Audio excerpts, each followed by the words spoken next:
any appointment, ध्यान से सुनना ये चीज बहुत ध्यान से, that any appointment made pursuant to the result that was declared on 12 तारीख को, ठीक है ना, यानी 12 और 13 तारीख को, shall be subject to the outcome of the OA filed by the petitioners. इसका मतलब है जो ऑर्डर आएगा कैट का, उस ऑर्डर पर निर्भर करेगा कि आपकी नौकरी रहती है, जाती है, या आपने को जिस पोस्ट पे आपका चयन हुआ है वो पोस्ट में आप रहते हो कि आप दूसरे पोस्ट में जाओगे। ध्यान से देख लो। 2024 CGL के सेलेक्टेड स्टूडेंट्स के लिए एक खबर है जो उनके लिए अच्छी खबर तो नहीं है कि अब उनका जो सिलेक्शन है, यानी कि जो उन्होंने नौकरी प्राप्त की है, वो subject to the outcome of one case है। यानी एक केस जो अभी हाई कोर्ट में आया है, तो उस कोर्ट में जो बच्चे गए थे वो कैट के ऑर्डर के खिलाफ गए थे, और क्योंकि उन्हें काफ़ी लंबी डेट मिली और जो प्रक्रिया है वो लंबी चलती, इसीलिए वो हाई कोर्ट के पास गए थे, और उस ऑर्डर की कॉपी अभी मेरे पास है। तो जब हम जरा देख लेते हैं, क्योंकि ये ऑर्डर की कॉपी पब्लिक प्लेटफॉर्म पे है, आ चुकी है नेट में, और हमने वहां से उठाया। ये जो केस है अभिनेतन एंड अदर्स वर्सेस SSC है ये केस, और इस केस में सबसे पहले जो पिटिशनर्स, यानी कि ये जो लड़का है अभिनेतन एंड अदर्स, यानी कि बाकी और भी इसमें होंगे जो पिटिशनर्स है, उनके जो वकील है उन्होंने बताया है that due to the urgency in filing of the present petition, the same was filed without the copy of the impugned order जो 26 मार्च को आया था। उस ऑर्डर की कॉपी के जो कॉपी होनी चाहिए थी, ऑर्डर की कॉपी, वो लगाए बिना इन लोगों ने फाइल किया, क्योंकि इन्होंने बताया कि बहुत अर्जेंट मैटर है, क्योंकि आपको पता है ऑर्डर की कॉपी आने में थोड़ा टाइम लगता है। और यहाँ पे जो कैट में ऑर्डर प्राप्त किया था इन लोगों ने, उस ऑर्डर के खिलाफ ये आए थे। He submits that a copy of the order has been filed yesterday. He has handed over a copy of the same during the course of hearing. The same be taken on record. यानी कि order ठीक उसके एक दिन पहले आया था, और ये केस उन्होंने 2-3 दिन पहले फाइल किया होगा, तो उन्होंने कोर्ट में ही ऑर्डर सबमिट किया, हाई कोर्ट में, ऑनरेबल हाई कोर्ट में। अब इन्होंने क्या कहा है देखो, the petition has been filed by the petitioners challenging the impugned order dated 26th of March passed by the learned tribunal in as much as it did not grant an ad interim relief to the petitioners while posting the OA for argument on 22nd of April। यानी कि stay नहीं दिया, relief नहीं मिला, और date मिल गया इन लोगों को 22 अप्रैल का। यानी कि इन लोग 22 अप्रैल तक भी इंतजार नहीं करना चाहते थे, और ये चले गए high court.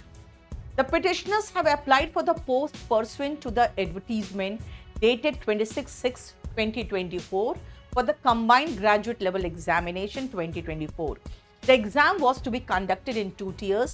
The tentative answer key for the computer-based examination was to be uploaded on the website for inviting objections representations, and on considering the representations, the final answer key was to be settled by the respondents. आपको पता ही है, tentative answer की आता है, आप represent कर सकते हो, फाइनल आंसर की में वो चेंज हो सकता है। अब इससे रिलेटेड बहुत ही इंपॉर्टेंट यहाँ ऑब्जर्वेशन है, ध्यान से देखो। It is the case of the petitioners that दो अ टेंटेटिव आंसर की was published by the respondents, यानी कि SSC, on 21st of January 2025. However, the final answer key was published only post the declaration of the result. Final answer की बाद में आया, result 18 तारीख को ही, 18 मार्च को आ गया। The respondents in the answer key stated that they have found anomalies in the 9 questions in the tentative answer key for the examination conducted on 18th January 2025 and 10 questions for the examinations conducted on 21/2025. The respondents decided to give marks to all the candidates for these questions, though in the submission of the petitioners, There was no anomaly in the tentative answer key for the majority of these questions. The petitioners contend that in this manner the result of the examination has been vitiated. उनका कहना था कि 9 और 10 question दोनों shift में सबको marks to all they दिया गया, जबकि इसमें से मैक्सिमम क्वेश्चंस के आंसर्स टेंटेटिव आंसर की में सही थे, इसीलिए पूरा सिलेक्शन प्रोसेस ही खराब हो गया. The petitioners are aggrieved of the fact that though the learned tribunal in it जो ऑर्डर उन्होंने दिया था, उनका क्या ओपिनियन था, देखो कि ये जो क्लियर वायलेशन है, जो प्रोसीजर था एसएससी का, क्लियर वायलेशन है उसका, and is not understandable as to how the answer key was finalized after the declaration of the result. पहले रिजल्ट फिर आंसर की आप फाइनलाइज कर रहे हो, ये कैसे? At the same time, no interim protection has been granted to the petitioners. और कोई interim protection भी petitioners को grant नहीं किया गया. Petitioners का कहना है कि some of the candidates may change their position irreversibly post the declaration of the result, thereby causing irreparable damage not only to the petitioners but also to such candidates in case later the petitioners succeed in their OA. अभी अगर मान लो ये जो petitioners है और इनके जैसे और भी छात्र अगर इस केस में सक्सीड हो जाए तो फिर सबका पोजीशन ऊपर नीचे हो जाएगा. इनफैक्ट कुछ तो इस सिलेक्शन प्रोसेस के बाहर हो जाएंगे, और जब नौकरी मिल गई तो सिलेक्शन प्रोसेस के बाहर यानी नौकरी से बाहर तो एसएससी नहीं कर सकती है. अब इससे रिलेटेड उनका कहना था कि भाई अब बताएं, अगर 22 अप्रैल डेट पड़ रहा है तब तक तो ये सारे के सारे प्रक्रिया खत्म हो चुका होगा, फिर हमारा क्या? इन्होंने नोटिस इश्यू कर दिया है एसएससी को. ध्यान से देखो, हाई कोर्ट ने नोटिस एक्सेप्ट भी हो गया अंकुर मित्तल के द्वारा, जो एसएससी के लर्नड काउंसिल है. He submits that after duly considering the representations received against the tentative answer key and consulting with the subject experts, the respondents decided to award marks for 9 questions जो 18 को हुआ था and 10 questions जो 20th को हुआ था to all the candidates.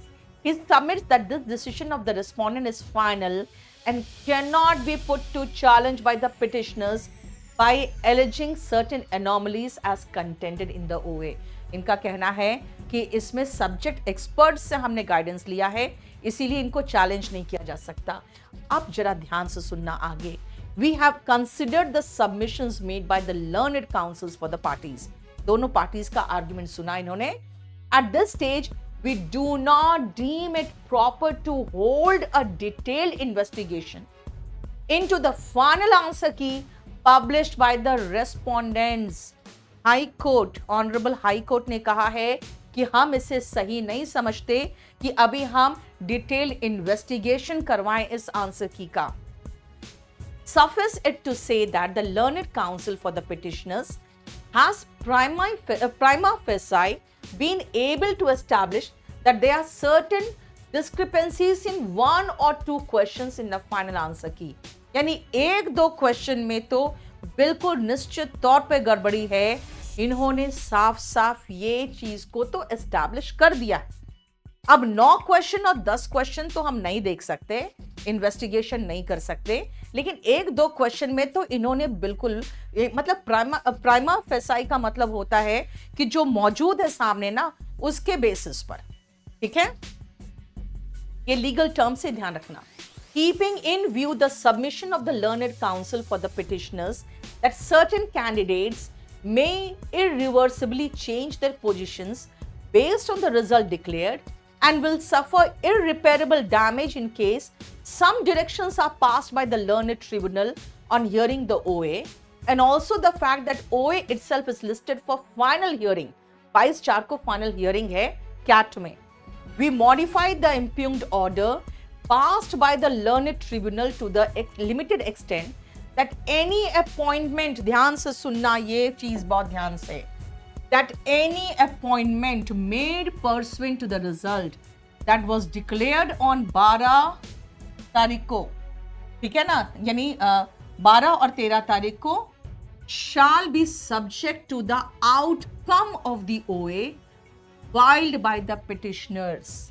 इसका मतलब है जो ऑर्डर आएगा कैट का, उस ऑर्डर पर निर्भर करेगा कि आपकी नौकरी रहती है, जाती है, या आपने को जिस पोस्ट पे आपका चयन हुआ है वो पोस्ट में आप रहते हो या आप दूसरे पोस्ट में जाओगे। ध्यान से देख लो।